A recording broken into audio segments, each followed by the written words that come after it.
Hello. রবিবারের দুপুরের যে লাঞ্চে আমাদের কি আছে শেয়ার করছি তোমাদের সাথে। তো চলো দেখিয়ে ফেলি। আছে নিম পাতা বেগুন ভাজা, নিম পাতা ভাজা বেগুন ভাজা, বেগুনগুলো কিন্তু নিচে রয়েছে, আমি আর এটাকে নাড়াচ্ছি না। তারপরে আছে কচুরলতি সর্ষে আর নারকেল দিয়ে করা।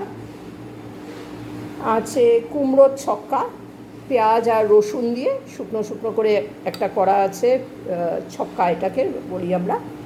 তারপরে আছে লতি দিয়ে শুটকি মাছ।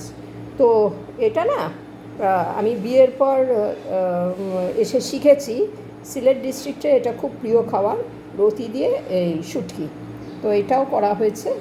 আছে বোয়াল মাছ, ভাত আর আমার টক দই।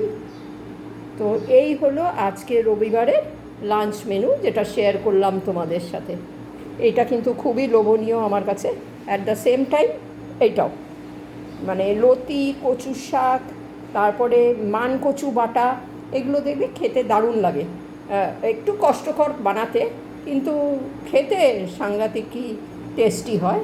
ঠিক যেরকম কাঁটাওয়ালা মাছ, কাঁটাওয়ালা মাছ কিন্তু খেতে খুব টেস্টি, কিন্তু অনেকেই ওটা বোঝে না, সুতরাং কাঁটাওয়ালা মাছ খায় না। অ্যাট দ্য সেম টাইম এইটাও রুটি বা পরোটার সাথে খেতে কিন্তু খুব ভালো লাগে, কুমড়োর ছক্কা। তো আমরা ভাত দিয়েই খাবো। দেখিয়ে ফেলাম আজকের লাঞ্চ মেনু।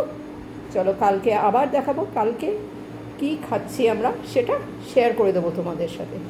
Bye bye.